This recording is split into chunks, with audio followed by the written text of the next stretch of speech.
समय कितना भी कठिन क्यों न हो, वह आपको तब तक नहीं हरा सकता जब तक कि आप खुद हार न मान लें। इसलिए कर्म करें, धैर्य रखें और विश्वास को कभी भी डगमगाने न दें। साथियों नमस्कार, मैं RS खरे अपने चैनल मातु पित्त ज्योतिष ज्ञान के माध्यम से आप सभी दर्शकों का हार्दिक अभिनंदन स्वागत करता हूं। इस वीडियो में हम ग्रहों के गोचर के आधार पर चर्चा करेंगे कि कर्क राशि वाले जातकों का माह अक्टूबर, नवंबर एवं दिसंबर 2025 उनके स्वास्थ्य के दृष्टिकोण से कैसा रहेगा, आर्थिक पक्ष कैसा रहेगा, भूमि भवन के बारे में समझेंगे, संतान शिक्षा के बारे में जानेंगे, दाम्पत्य जीवन कैसा रहेगा, भाग्य के बारे में समझेंगे, कैरियर कैसा रहेगा और क्या क्या लाभ, हानियां, परेशानियां कर्क राशि वाले जातकों को इन 3 माह में देखने को मिलेंगी। इन्हीं सब बातों की चर्चा इस वीडियो में विस्तार से करेंगे। यह राशिफल चंद्र राशि पर आधारित है। इसे नाम राशि एवं लग्न से भी देखा जा सकता है। माह प्रारंभ से ही कुंडली चार्ट में दिख रहे ग्रहों के गोचर की स्थितियां कुछ इस प्रकार है।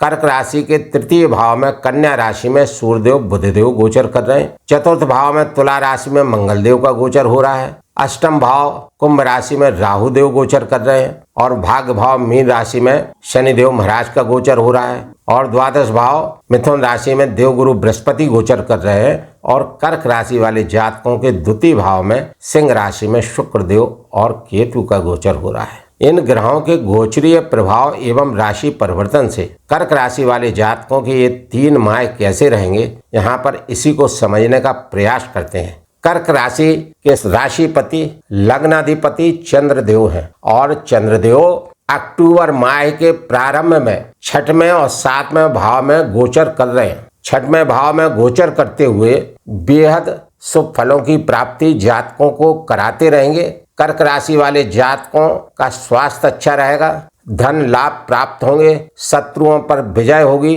रोग ऋण शत्रुओं को आपसे दूर करने का कार्य चंद्रदेव करेंगे। 7वें भाव में गोचर करते हुए चंद्रदेव अपनी स्वयं की राशि को देखेंगे तो आपके मान सम्मान में वृद्धि करेंगे, आपके रुके हुए कार्य पूर्ण कराएंगे और आपको अनेक तरह से धन लाभ प्राप्त कराएंगे। आपका वर्चस्व बढ़ेगा, समाज में आपकी कीर्ति बढ़ेगी। उसके बाद में नवंबर और दिसंबर में चंद्रदेव भाग्य स्थान में गोचर करेंगे, भाग्य से आपके अनेक कार्य बनाएंगे। दिसंबर के प्रारंभ में चंद्रदेव 10वें भाव में कैरियर भाव में अपने परम मित्र मंगल के घर में गोचर करेंगे। आपके कैरियर की उन्नति होगी, कार्य क्षेत्र का विस्तार कराएंगे, आप पारिवारिक रूप से प्रसन्न रहेंगे। देवगुरु बृहस्पति द्वादश भाव में गोचर करते हुए चले आ रहे हैं। वैसे तो देवगुरु बृहस्पति का द्वादश भाव में गोचर अशुभ माना गया है क्योंकि यह तृक भाव है, किंतु षष्ठेश होकर देवगुरु बृहस्पति का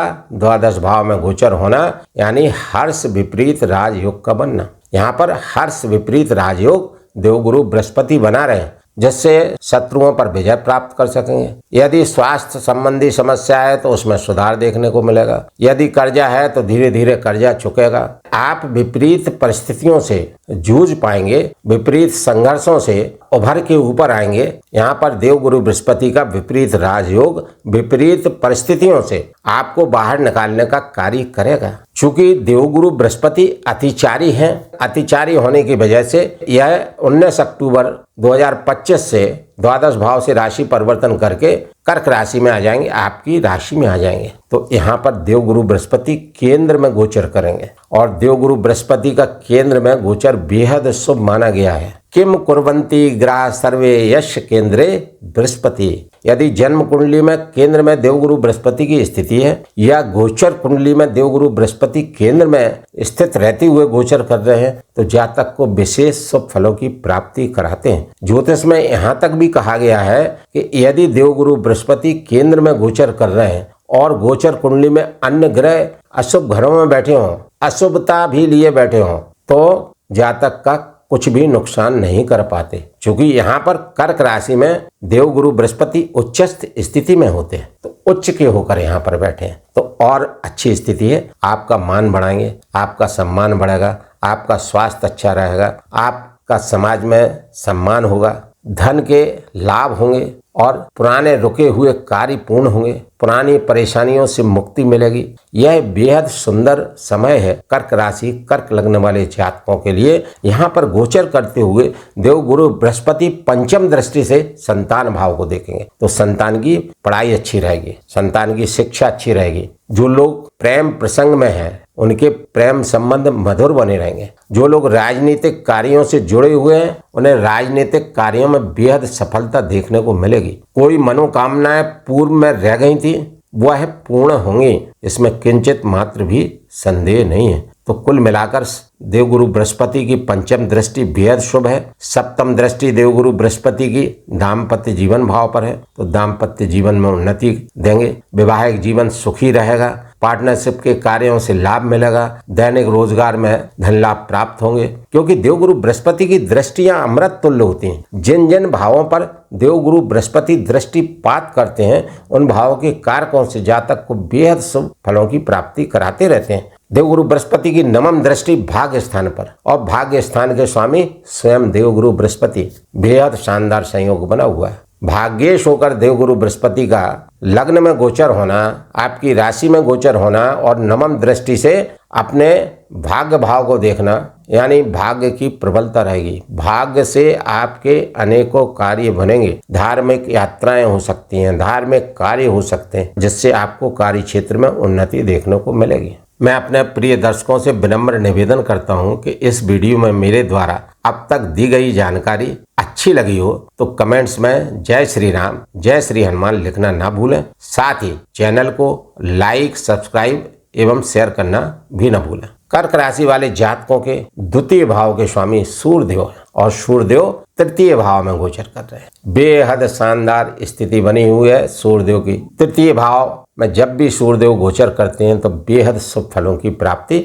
जातक को कराते हैं। और बुध की स्थिति भी यहाँ पर है, सूर्य और बुध का बुधादित्य राजयोग बना हुआ है। हालांकि यह स्थिति मात्र 2 अक्टूबर तक है। 2 अक्टूबर को बुध राशि परिवर्तन करके तुला राशि में चतुर्थ भाव में गोचर कर जाएंगे, लेकिन अक्टूबर माह प्रारंभ में बुधादित्य राजयोग बना हुआ है और बुध देव कन्या राशि में उच्चस्थ होकर गोचर कर रहे हैं, तो बेहद शानदार स्थिति बनी हुई है। आप स्मार्ट वर्क करेंगे, सोशल मीडिया के कार्यों से जो लोग संबंधित हैं उन्हें उन्नति देखने को मिलेगी। साहस, बल, पराक्रम, पुरुषार्थ में आपको बेहद वृद्धि देखने को मिलेगी। आपका साहस बढ़ेगा, पुरुषार्थ बढ़ेगा, आप अच्छे स्मार्ट वर्क कर पाएंगे, जिससे आपका कैरियर चमकेगा। 17 अक्टूबर 2025 से सूर्यदेव राशि परिवर्तन करेंगे और चतुर्थ भाव में केंद्र स्थान में गोचर करते हुए सप्तम दृष्टि से आपके कैरियर भाव को देखेंगे। और कैरियर भाव के स्वामी कौन है? आपकी राशिपति लग्नाधिपति चंद्रदेव के पंचमेश योग कारक ग्रह मंगल देव। अतः सूर्यदेव तो कैरियर भाव में उन्नति कराने का कार्य करेंगे। उसके बाद में भूमि भवन के कार्यों से भी आपको लाभ दिलाने का कार्य करेंगे। पारिवारिक सुख भी मिल सकता है, आप यहाँ पर काफी अच्छे कार्य कर सकते हैं, परिवार से जुड़ाव भी देखने को मिलेगा। उसके बाद में सूर्यदेव 16 नवंबर से राशि परिवर्तन करके पंचम भाव में गोचर करेंगे, वृश्चिक राशि में अपने मित्र मंगल के घर में गोचर करेंगे। तो यहाँ भी बेहद शानदार स्थिति है सूर्यदेव भगवान की, आपको अच्छे लाभ देंगे। और यहाँ से सप्तम दृष्टि से लाभ भाव को देखेंगे तो अनेक तरह के लाभ देने का कार्य करेंगे। उसके बाद 16 दिसंबर से सूर्यदेव राशि परिवर्तन करके छठवें भाव में धनु राशि में गोचर कर जाएंगे,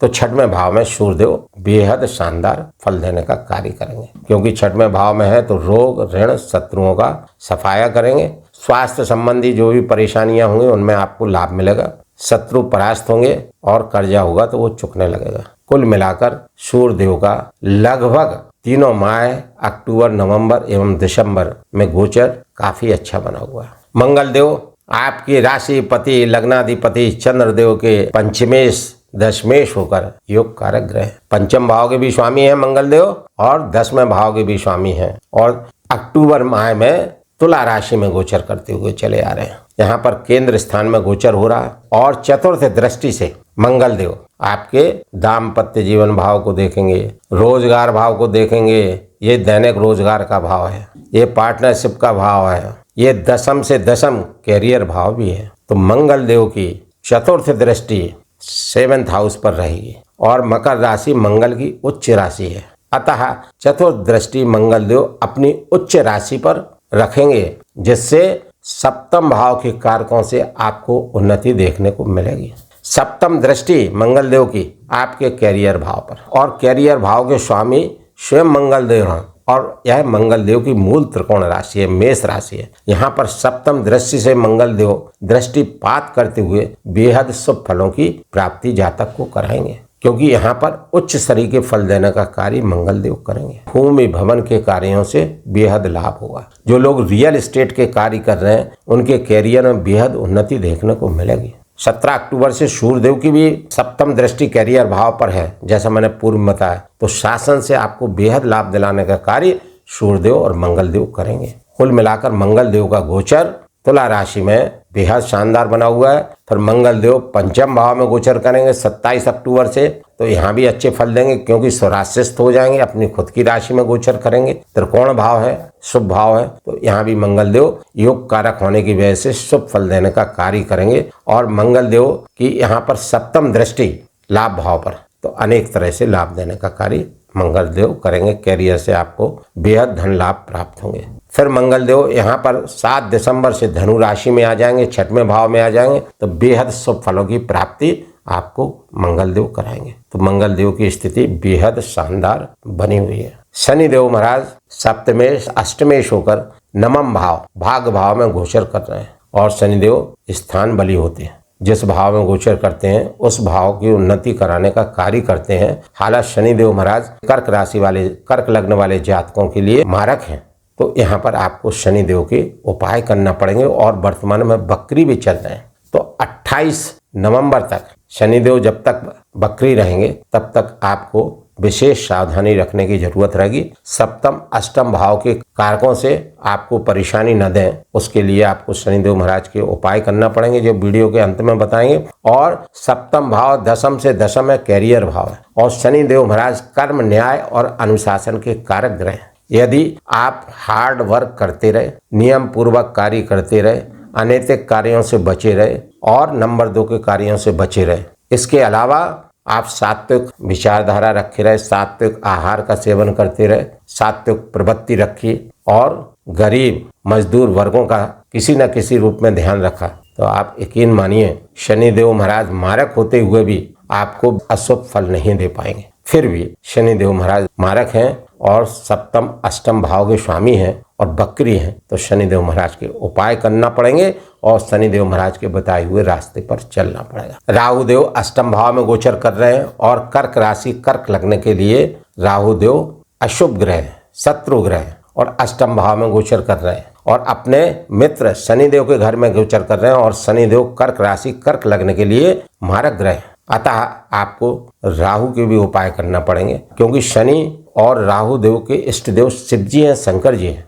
तो शंकर जी की पूजा, आराधना, अर्चना, उपासना जितना अधिक से अधिक आप लोग कर सकेंगे वह आपके लिए लाभदायक रहेगा। प्रतिदिन प्रदोष काल में ओम नमः शिवाय मंत्र का जाप अधिक से अधिक करते रहें। कुल मिलाकर ग्रहों का गोचर काफी ठीक बना हुआ है। फिर भी आप अपने राशि के स्वामी चंद्रदेव का बीज मंत्र ओम श्राम श्रीम श्रौम सह चंद्रमसे नमः का जाप 108 बार नित्य करें। सूर्यदेव के लिए प्रातः काल सूर्योदय के बाद सूर्यदेव को जल अर्घ्य देवें, और सूर्यदेव का बीज मंत्र ओम घृणी सूर्याय नमः का जाप 108 बार नित्य करें। मंगल के लिए प्रतिदिन हनुमान चालीसा का पाठ करें, और शनिदेव के लिए प्रतिदिन शनिदेव का बीज मंत्र ओम प्राम प्रीम प्रोम सा शनि नमः का जाप 108 बार नित्य करें। और जब तक शनिदेव महाराज वक्री हैं तो प्रत्येक शनिवार को पीपल के वृक्ष के समीप सरसों के तेल का दीपक जलावें एवं वहां बैठकर शनि चालीसा का पाठ भी करें। और देवगुरु बृहस्पति के लिए देवगुरु बृहस्पति का बीज मंत्र ओम ग्राम ग्रीम ग्रोम सह गुरुवे नमः का जाप 108 बार नित्य करें। और प्रत्येक गुरुवार को पीले रंग की वस्तुओं का दान गरीब एवं जरूरतमंद लोगों में करते रहें। प्रिय दर्शकों, इस वीडियो में मेरे द्वारा अब तक दी गई जानकारी यदि आपको अच्छी लगी हो तो कृपया चैनल को लाइक, सब्सक्राइब एवं शेयर करना न भूलें। धन्यवाद।